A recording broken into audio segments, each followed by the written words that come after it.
Hi guys, welcome to timeless tales. By സുഷിയൻ്റെ സുഷ്യാന് വേണ്ടിയുള്ള പ്രണയത്തിൽ വിധി അവൾക്കായി എന്താണ് കരുതി വെച്ചിരിക്കുന്നതെന്ന് അറിയണ്ടേ? So let's move on to part 2, the legend of the white snake. Fahai നൽകിയ മരുന്ന് കഴിച്ചതോടെ ബൈ സുഷ്വാൻ തൻ്റെ യഥാർത്ഥ രൂപത്തിലേക്ക് മാറി. അതോടെ അവൾക്ക് നഷ്ടമായത് തൻ്റെ പ്രണയത്തെ തന്നെയായിരുന്നു. തൻ്റെ പ്രണയത്തെ വീണ്ടെടുക്കാൻ കുനൂൽ മലനിരകളിലെ ലെങ്തി ഔഷധം കണ്ടെത്തുവാൻ അവൾ തീരുമാനിച്ചു. അനേക പരീക്ഷണങ്ങൾ മറികടക്കേണ്ടി വന്നു. എങ്കിലും സുഷ്യാനെ അവൾ ജീവിതത്തിലേക്ക് തിരികെ കൊണ്ടുവന്നു. പക്ഷേ അവിടെയും വിധി അവരെ തോൽപ്പിച്ചു. ഫഹായി സുഷ്യാനെ ജിൻഷാൻ ക്ഷേത്രത്തിൽ തടവിൽ പാർപ്പിച്ചു. പിന്നീട് അവിടെ നടന്നത് പ്രണയവും മന്ത്രവാദവും തമ്മിലുള്ള ഒരു മഹായുദ്ധമായിരുന്നു. അവൾക്കായി ഷിയാവ്ചിനും കിഴക്കൻ സമുദ്രത്തിലെ ഡ്രാഗൻ രാജാവിൻ്റെ സഹായികളായ ചില ഗോബ്ലിനുകളും സഹായത്തിനെത്തി.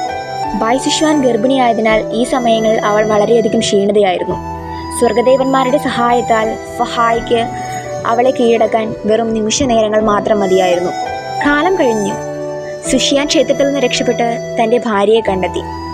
എന്നാൽ ഫഹായി വീണ്ടും അവർക്കിടയിൽ ഒരു ഗർത്തമായ രൂപം കൊണ്ടു. ദിവ്യസേനയ്ക്കൊപ്പം സ്വർണ്ണപാത്രവുമായി എത്തിയ അയാൾ സ്വർഗീയ ശക്തിയുടെ സഹായത്താൽ ബൈ സുഷ്വാനെ കീഴടക്കി. പ്രണയത്തെയും കുടുംബത്തെയും വിട്ട് വിധിയുടെ ബന്ധനത്തിൽ അവൾക്ക് അകപ്പെടേണ്ടി വന്നു. പിന്നീട് ബൈ സുഷ്വാന്റെ മകൻ വളർന്ന് തൻ്റെ മാതാപിതാക്കളെ ജീവിതത്തിലേക്ക് തിരികെ കൊണ്ടുവന്നു. അവരെ ഒന്നിച്ചു ചേർത്തു. ഇതാണോ ഈ കഥയുടെ എൻഡിങ് എന്ന് ചോദിച്ചാൽ എനിക്കറിയില്ല കേട്ടോ. പലർക്കും പല വേർഷൻസാണ് പറയാനുള്ളത്. പക്ഷേ എനിക്കെന്തോ ഈ വേർഷനാണ് എനിക്കിഷ്ടപ്പെട്ടത്. പ്രണയം മരണത്തെക്കാളും ശക്തമാണ്. സ്നേഹം വിധിക്ക് പോലും വഴങ്ങില്ല എന്ന് തെളിയിച്ച ഒരു വൈറ്റ് സ്നേക്കിൻ്റെ കഥ, the legend of the white snake. ഇതുപോലുള്ള കഥകൾ കേൾക്കാൻ നിങ്ങൾക്ക് ഇഷ്ടമാണോ?